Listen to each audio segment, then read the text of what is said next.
levanta con justicia y dignidad. Chile crece, Chile avanza, Chile aprueba, un mañana mejor. Somos muchos caminando hacia el futuro, somos muchos trabajando por la paz. Chile crece, Chile avanza, Chile aprueba, un mañana mejor. Buenos días, estimados amigos y amigas, ¿cómo están? Bienvenidos a un café aquí en el Crónica Digital. Aquí un rico, delicioso café. Estamos en mi casa, hace tiempo que no tenía la oportunidad de conversar con ustedes, pero se nos presentó la posibilidad de conversar con un gran amigo de Crónica Digital, uno de los fundadores de nuestro medio de comunicación ya hace 16 años, abogado, defensor de los derechos humanos, exdiputado, constituyente. Queremos dejar con ustedes a Hugo Gutiérrez. Bienvenido, Hugo Gutiérrez, a este café del día lunes aquí en el Crónica Digital. Buen día, Iván. Bueno, para mí es un gusto retornar a Crónica Digital. Efectivamente, fui uno de esos fundadores de este medio, de lo que por supuesto me siento siempre muy contento y satisfecho. Y creo que me llena más todavía de alegría saber las proyecciones que ha estado teniendo y que tendrá, por supuesto, muchas más. Así que me alegra estar contigo, Iván, y conversando sobre el devenir. El devenir Que político. siempre cuesta asir, pero bueno, así hacemos los esfuerzos para entenderlo. Oye, Hugo, entrando en materia rápidamente, tú que eres un experto, un abogado, un litigante, como se dice en tu jerga, cuéntanos un poco, en resumen muy pequeño, ¿cómo fue tu experiencia como constituyente? ¿Es muy distinta a la de haber sido parlamentario? Mira, la experiencia fue totalmente distinta. Creo que cuando uno está en el Congreso está muy formateado por la institucionalidad de la dictadura. Entonces todo es tan ordenadito y todo tan reglamentado. Y como todos, o la gran mayoría de los que están presentes en el Congreso son representantes de partidos políticos, entonces cuando uno va a un espacio donde la gran mayoría, al contrario, no eran de partidos políticos, sino que eran de los movimientos sociales, gran parte de ellos independientes, o que habían en su tiempo militado en algún partido, pero ya no lo eran, entonces sus opiniones eran opiniones personales, y era una sumatoria de opiniones personales y también de proyectos también personales y colectivos. Ellos muchos representaban proyectos colectivos y por eso estaban ahí. Entonces fue para mí una alegría y un reencantarse con la política, porque yo creo que fue un verdadero espacio de deliberación y de votación, donde la democracia estaba por todos los lados. Y yo creo que justamente la derecha, como nunca supo entender, o los medios de comunicación nunca supieron entender que este era el primer espacio democrático que teníamos después del golpe de Estado. Y por eso que lo calificaron o lo descalificaron diciendo que era un circo, una payasada, una bofonada. Pero al contrario, era la democracia presente como nunca antes en la historia de Chile, y no supieron entenderla porque efectivamente la estaban viendo. Y eso es el gusto que creo personal que me he dado, y agradecer también, por supuesto, a mi partido que me permitió estar ahí, pero fue un espacio realmente democrático, de deliberación, de votación, de discusión verdadera, y creo que eso fue para mí una experiencia sin igual. En ese contexto, ¿cuáles son los hitos más importantes de resumen de esta propuesta constitucional? Que en 15 días más vamos los chilenos y chilenas vamos a tener que ir a votar. Según tú, ¿cuáles son los elementos fundamentales que van a dejar en la historia política y jurídica de nuestro país los últimos 200 años? Bueno, mira, es ante que todo una propuesta cimentada en los derechos humanos. Para uno que ha sido un luchador social por los derechos humanos, que tengamos una constitución que por todos los poros de esta se respira democracia, se respira derechos humanos, se respira derechos sociales, es para uno algo también hermoso. Esto es una constitución, primero, que está cimentada sobre los derechos humanos. Entiende que el sistema político para vivir en armonía, para vivir en equilibrio, para el buen vivir, tiene que ser la democracia. Y que esa democracia tiene que ser participativa, no solo representativa. Tiene que haber democracia directa, donde los ciudadanos y ciudadanas tengan la oportunidad de decir, esta ley no me gusta y quiero que se derogue.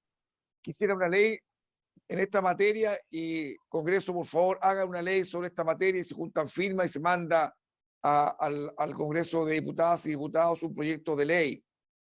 Cuando hay una norma en la Constitución que los ciudadanos creen que tiene que estar, se puede pedir una reforma en la Constitución.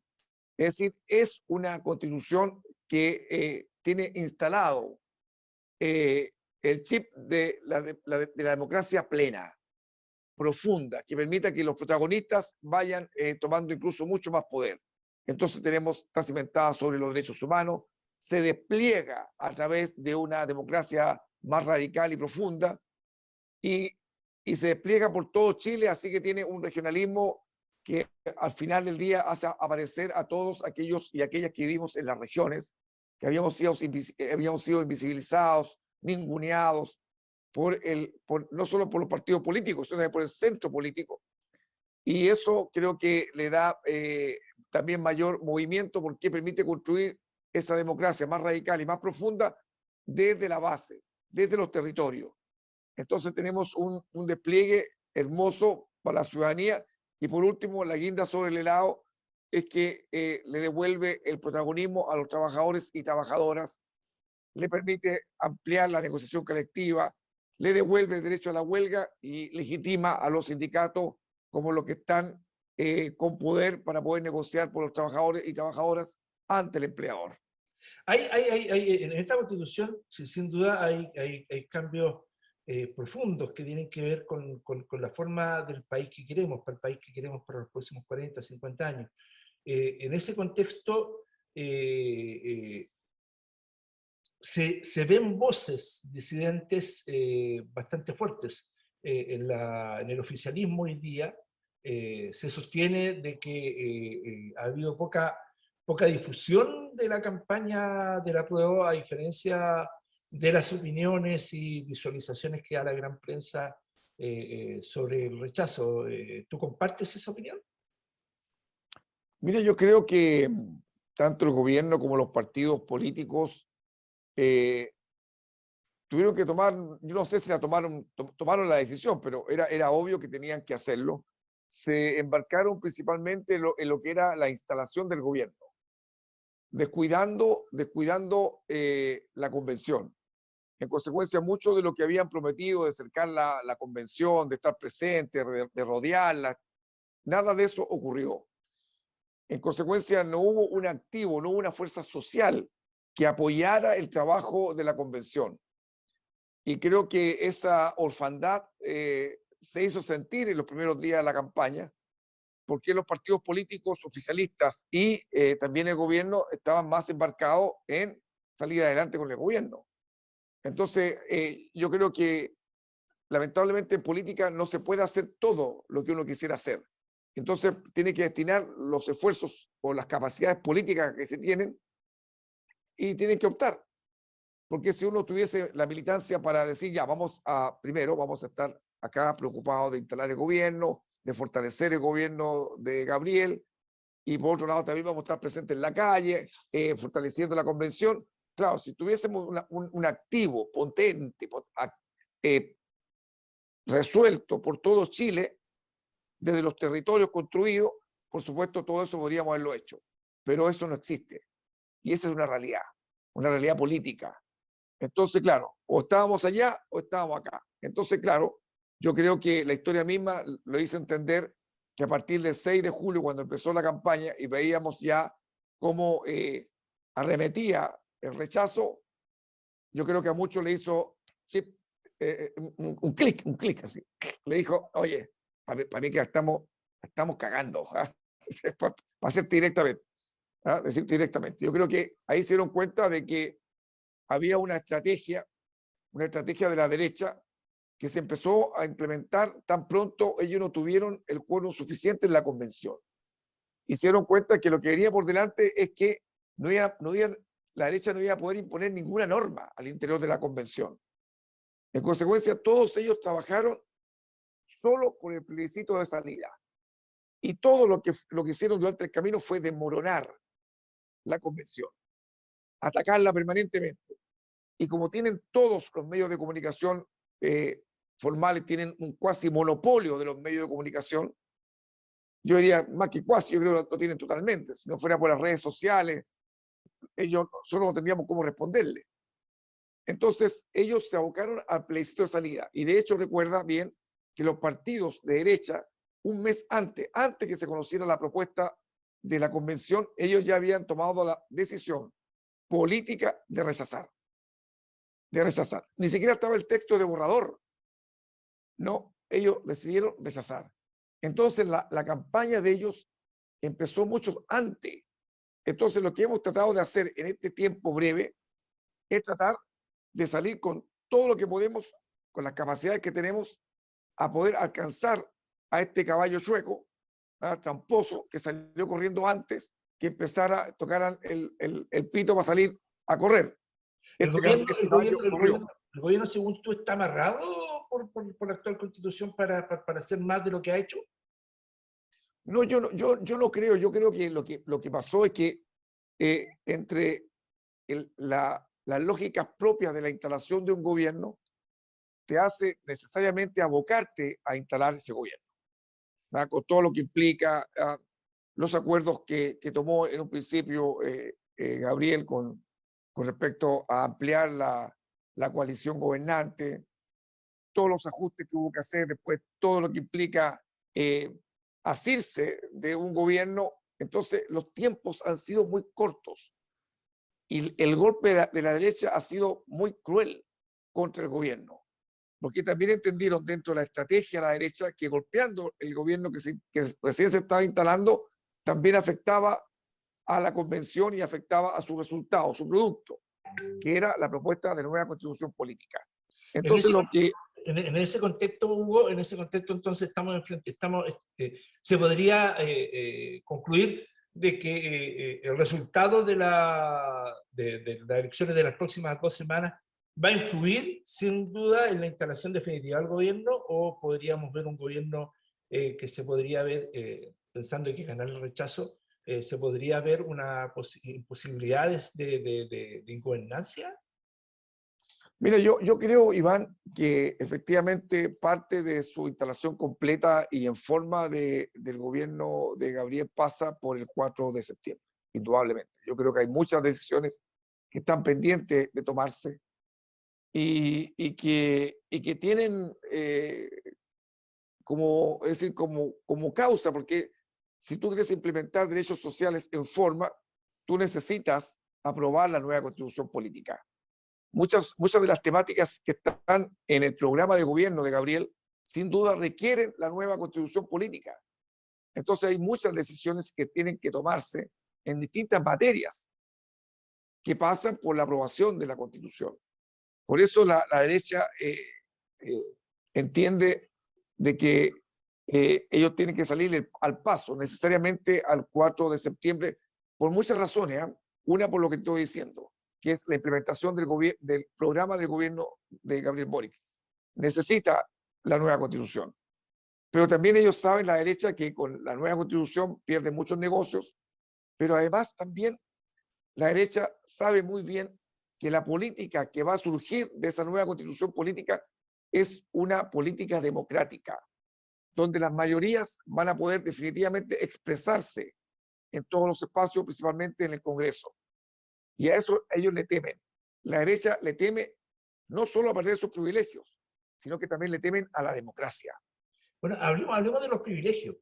Varios analistas políticos han señalado en las últimas semanas este fenómeno de los amarillos, pues, del quiebre en la antigua concertación, donde esto ha premiado el tema, me refiero al tema del rechazo y el apruebo al Partido Socialista, al socialismo democrático, la democracia cristiana, Y la derecha se ha mantenido muy afuera o muy escondida. De hecho, bajaron a Case, han bajado a la Milanovic y a otros más, y han colocado a este sector. ¿Tú crees que definitivamente hay un quiebre en la vieja concertación, en la democracia cristiana? ¿Cómo tú ves ese sector político llamado el centro político? Bueno, mira, yo creo que siempre las explicaciones o las mejores explicaciones para mí son históricas. Yo creo que cuando hay una negociación que hacen parte de las fuerzas democráticas que luchaban contra la dictadura y que se sentaron con la dictadura a conversar el tránsito después del 11 de marzo de 1990, yo creo que muchas de esas fuerzas democráticas fueron persuadidas por la transición que ellos mismos habían consagrado. Es decir, ellos son víctimas del tipo de transición que implementaron. Y esa transición lo hizo ser lo que hoy son. Su ethos está determinado por el tipo de transición que ellos implementaron en el país. Entonces, ellos legitimaron la dictadura y a todos sus representantes que se trasvasijaron de ser parte de una dictadura a ser ahora parte de la transición democrática, empezaron a convivir con ellos, empezaron a hacer negocios con ellos, empezaron a administrar los negocios que habían surgido de la dictadura con el saqueo del Estado chileno. Entonces, al final del día, se fueron a vivir junto con ellos. Yo siempre he dicho que donde uno pone el pie, pone la conciencia. Y efectivamente, esta gente empezó toda a vivir unos con otros, todos a ser amigos. Entonces, el neoliberalismo a toda esta gente se le metió en la genética.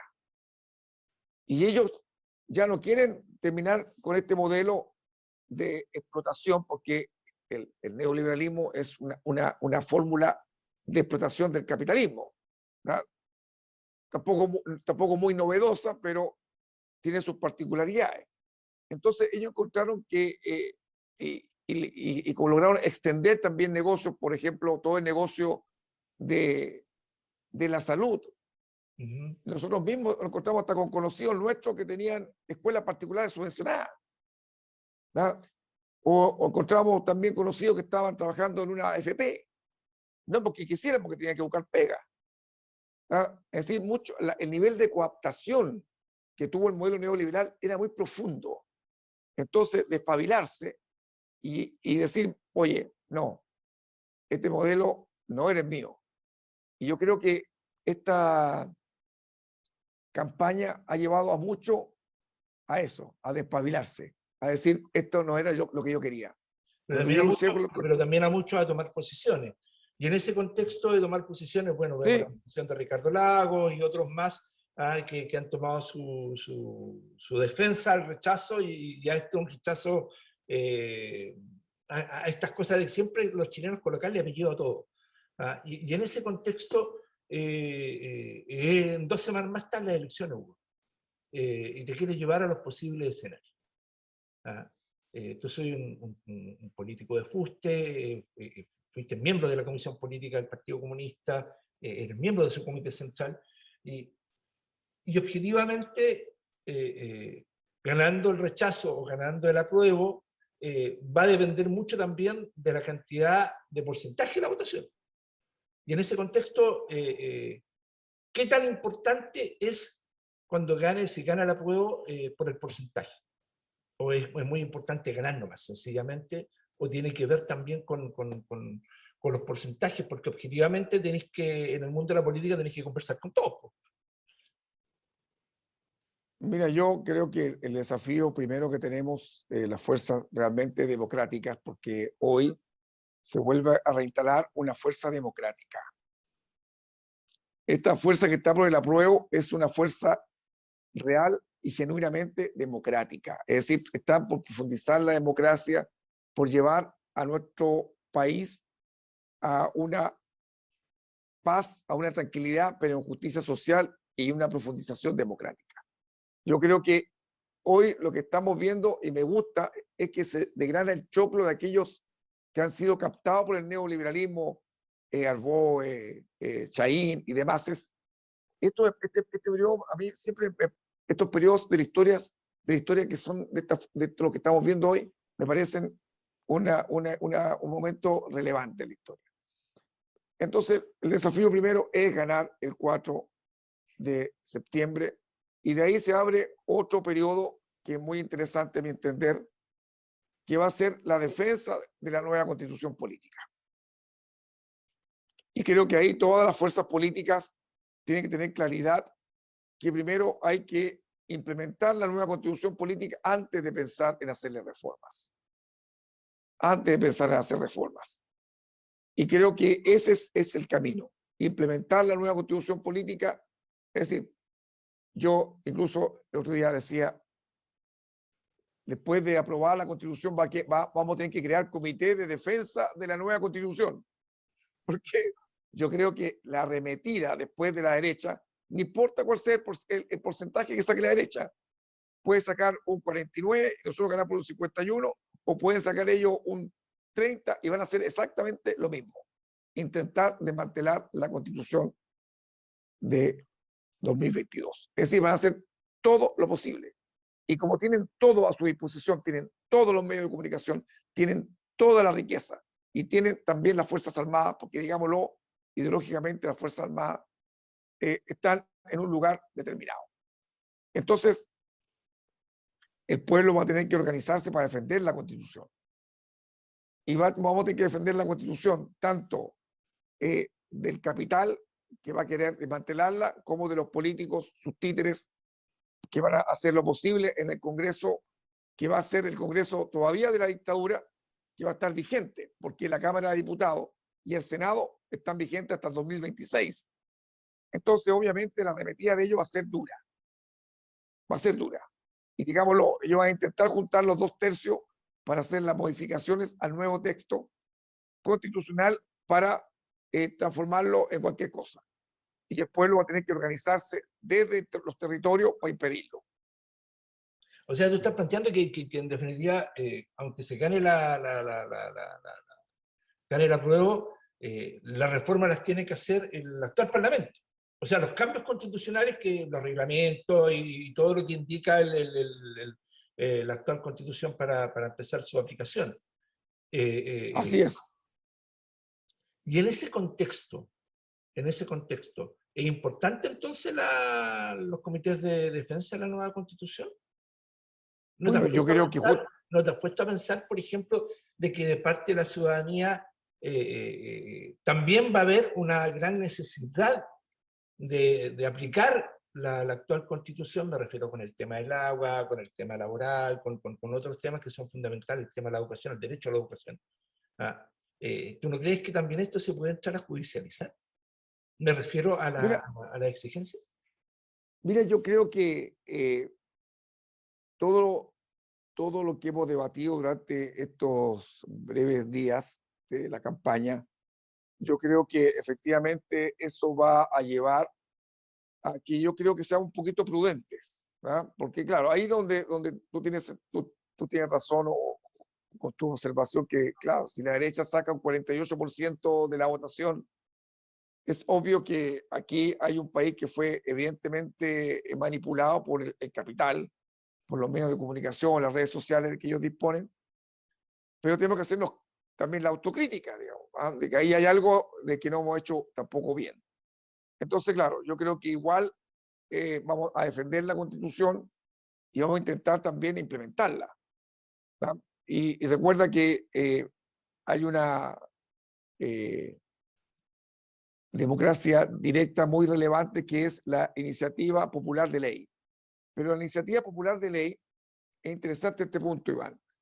La iniciativa popular de ley es sobre leyes que nazcan a propósito de la nueva Constitución. Es decir, leyes que surjan de la nueva Constitución pueden ser las que pueden ser derogadas. Pero hay una norma transitoria que permite el ejercicio de esta facultad popular de derogación de leyes 4 años, es decir, por 4 años que sean leyes vigentes antes de la nueva Constitución. Es decir, el pueblo va a poder pedir, va a tener un periodo de 4 años para pedir la derogación de leyes anteriores a la nueva constitución política. Como por ejemplo, ¿cuál? Vamos al tiro a La ley, mi- por ejemplo, si, la ley, la ley minera, por ejemplo. ¿Se acuerda? La ley minera. Podríamos también pedir incluso la derogación de la ley del Código de Agua. Es decir, toda la legislación que implementó la dictadura, ahora el pueblo va a tener facultad de derogar leyes con antelación a la aplicación a la entrada, antes de la entrada en vigencia, es decir, leyes anteriores a la nueva constitución, porque la facultad de la iniciativa popular de ley es solo para derogar leyes que se hayan dictado en el contexto de la nueva constitución. Pero hay una norma transitoria que habilita al pueblo chileno por 4 años a pedir la derogación de leyes anteriores a la entrada en vigencia de la nueva constitución. Mira qué interesante. Estas son cosas que se desconocen mucho. O sea, la gente va a tener que entrar antes que se apliquen las nuevas leyes, sin duda, a entrar a pelear la derogación de estas y ahí cuando monte que se derogue, ¿qué entra a aplicarse entonces? Hablemos del tema del agua. Yo vivo en una región donde el gran problema es el tema del agua. Ponte que toda la gente de la quinta región y en el resto del país que sufrimos tema hídrico, presentamos una derogación al Código de Agua. Y se aprueba la derogación del Código. ¿Qué empieza a aplicar? Iván, y te agrego otro elemento más, que ahora, bueno, eso es la iniciativa popular de ley, bueno, se juntan las firmas, va al Congreso de Diputadas y Diputados, se discute en el Congreso de Diputados y Diputadas, y recuerda que ahora se va a aplicar el artículo 270 de la nueva Constitución Política. Las leyes ahora se van a hacer por simples mayorías. Un voto más y gana. Ya no se requieren esas mayorías absolutas o 4/7, 3/5, 2/3. No. Ahora aparece por primera vez en la historia de Chile, después del golpe, aparece lo que yo llamo el legislador democrático. El legislador democrático. ¿Por qué? Porque ahora vamos a hacer las leyes por simple mayoría. Para la persona que se encuentre en sala, uno más se gana. Y eso va a permitir avanzar de manera significativa en hacer leyes en favor de la gente. Ya no va a haber excusa para no hacer las leyes que el pueblo requiere, que el pueblo necesita. Y si el pueblo pide derogación de leyes hechas en dictadura, por supuesto, yo creo que ahí el Congreso que está actualmente vigente podrá también dejarla sin efecto.